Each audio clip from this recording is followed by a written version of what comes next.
All right, welcome back to Bayou Time. I'm Martin Falls here with the Chief of Police of Houma, Chief Travis Terrio. And Chief, good to see you, and we appreciate you coming by and being transparent with our audience. And we've got a lot to talk about. Let's go to the vehicular burglaries and the auto thefts first, if we could.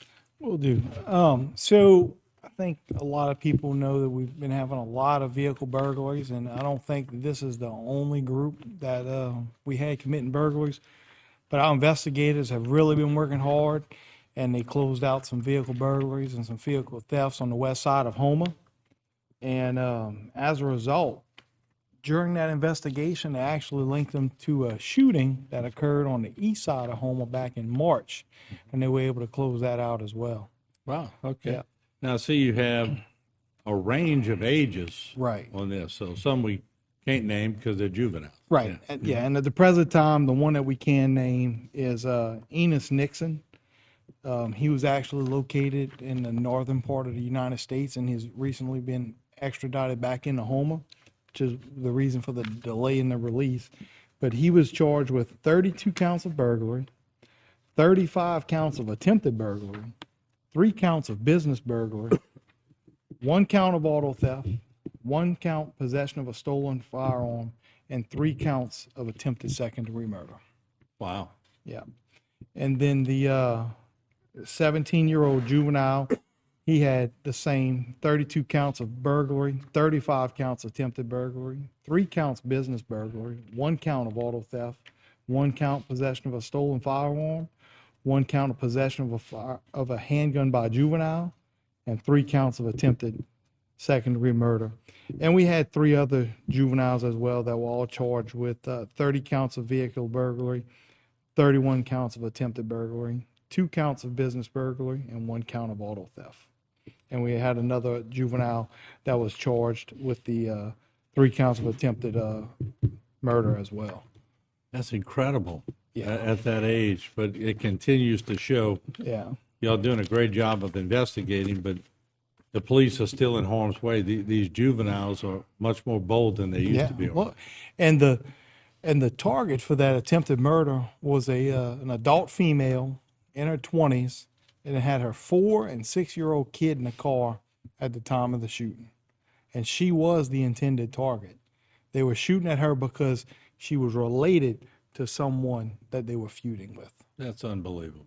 I mean, that blows my mind. Let's also talk about, I was actually coming back from a wedding in New Orleans, and we had the detour early on Saturday morning because they had a crash that took power out. Let's talk about that a little bit. So at New Orleans Boulevard and 6th Street, we had a vehicle that was traveling on New Orleans Boulevard and lost control, striking a telephone pole and completely shattering the pole. It had, from what I understand, there were power lines everywhere, and our line crews went out there, and we worked hand in hand, making sure that we provided for a safe environment for them to work as best as we can, and they were able to restore power. I do understand that they were out for quite some time, but I'd really like to thank that crew for getting the city back online. But they hit it pretty good from what I heard. Oh yeah. It the photos I seen, it looked like that pole was shattered into like 4 or 5 pieces. All right, and then the last one, let's talk about the Daigleville Main Street area, vehicle in the Bayou. That's right. So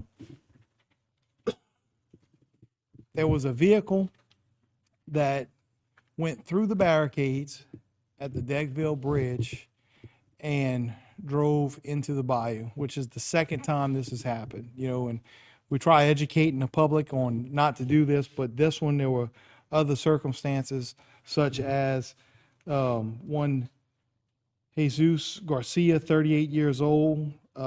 He was over twice the legal limit and was arrested for a DWI and careless operation of a motor vehicle. Yeah, are y'all getting a lot more DWIs today? Yes, we are. We are.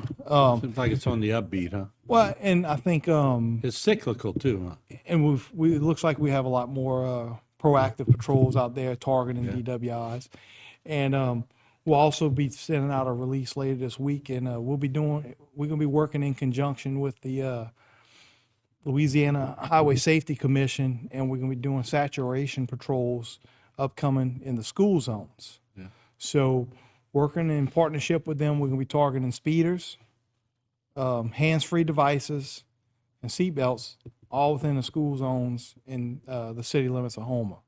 So we're just trying to get everybody to slow down. We're trying to keep the kids safe going to and from school. We know that the crosswalks haven't been in use, especially around Terrebonne High School, because there was no faculty there. So your normal day-to-day travel for the last 2 months is over, because you're going to have to start slowing again, preparing for buses and school bus stops and things like that. And we're going to be out there targeting it. That's a great point, because people are used to just going through the school zones right now, no school, but start gearing it up in your mind right now, I guess. Yeah, yeah. And it's not that we're out there, wanting to cause people problems, but we want to keep the kids safe. Well, That's you what wanna- it's all. yeah, That's save what a it's all life, about. No Yeah. doubt. We appreciate you, Chief, and what y'all do. And once again, I'm appalled by that first story. We talked about all the juveniles, but once again, it's the reason why we need good law enforcement. So thank you very much. Thank you. Thank you. All right, we'll take a short break. We'll have a lot more here on Bayou Time, so don't go away. So we'll be back right after the break.